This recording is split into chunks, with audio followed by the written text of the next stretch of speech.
Have you ever been talking to somebody, but you knew that they weren't listening to you? See some head nods. Yeah, that's a pretty common thing. It doesn't feel very good when that happens, does it? Well, maybe if you listen to what I've learned about listening, you can pick up some tips on how to become a better listener, maybe even improve your relationships. You see, I don't think I've ever been a very good listener. I have a very active mind and I tend to overthink things. This doesn't translate well into good listening. For example, right now I'm not thrilled with my career path, so I've been volunteering places to try to find something I'm passionate about and meet new people. One of the organizations I decided to volunteer for was a group that pairs volunteers with elderly people to provide them with companionship. So I attend the volunteer orientation in order to become an official volunteer, and at the orientation you meet the other new volunteers and you you partner up with another volunteer, talk with them for a while, and then you introduce them to the group. So everybody starts going around introducing their partners. When it gets to me, I talked with this nice older woman named Natasha. We talked for a few minutes. When it gets to me, I said, "Hi everybody, this is Natasha. She joined this group because she believes in care and respect for elderly people." And then, very confidently, I said, "And fun fact, she actually used to play basketball overseas semi-professionally." Everybody in the room oohed and ahed. A curious volunteer followed up my introduction to Natasha with, "Oh, that's really cool, you played basketball overseas. What team did you play for?" Natasha replied, somewhat disheartened, "I never played basketball, but my husband did." You know the feeling after you embarrass yourself in front of a group of people and you kind of wish you had like a jetpack and the ceiling would open up so you could fly away from the situation? Well, that's exactly how I felt at this moment. I was embarrassed, began thinking to myself, I need to become a better listener, and too focused on myself. It wasn't the end of the world, but it stuck with me. How can I become a better listener? Then I remembered a book I read a couple of years ago. It's called How to Win Friends and Influence People by Dale Carnegie. I know Mark's a big Dale Carnegie fan. Have any of you ever read it? It's a great book. If you haven't read it, I'd recommend reading it. But there's a principle in there on listening, and it's stated as, in order to become a better listener, become genuinely interested in other people. And I liked it because it's not a cheap trick. It's not pretend to be interested in other people so you can get what you want out of them. It's be genuinely interested in other people. So I have my new principle. How can I put this to test?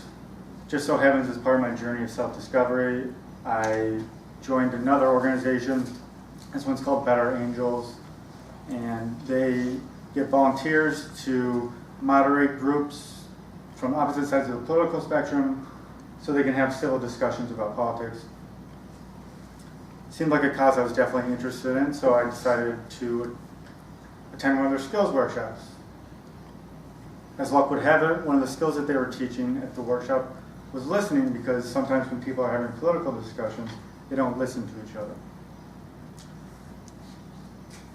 So for the workshop, you get partnered with another volunteer, and I got partnered with a cranky older woman. Her name is Judy.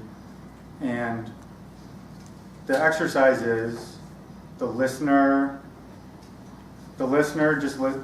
someone talks about a political point you disagree with for a couple minutes, and the listener's only goal is to reflect back that point in their own words. So someone once told me this is called mirroring. Okay, so I have to be genuinely interested in what she had to say, and I have to mirror what she had to say. So Judy decides to go first with the talking, and she starts talking about immigration, some things I don't necessarily agree with, but when I noticed my only goal was to mirror what she had to say, and I was genuinely interested in what she had to say, I listened a lot better. So after she was done talking,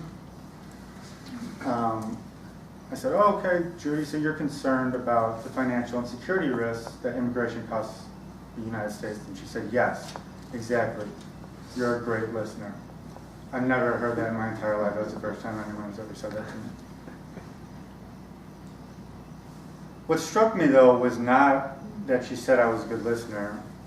It was that I never remember listening so effectively, but when all I did was mirror what she had to say, and I was genuinely interested in what she had to say, I listen 10 times better than I normally do.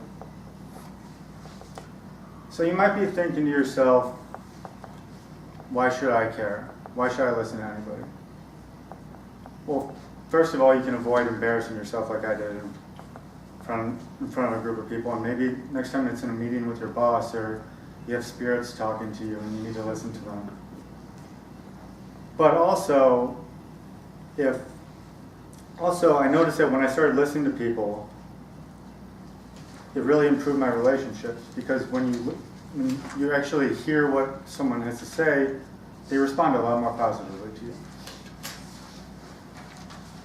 Dale Carnegie wrote in his book, How to Win Friends and Influence People, you can win more friends in 2 months by being interested in other people than you can in 2 years by trying to get other people interested in you.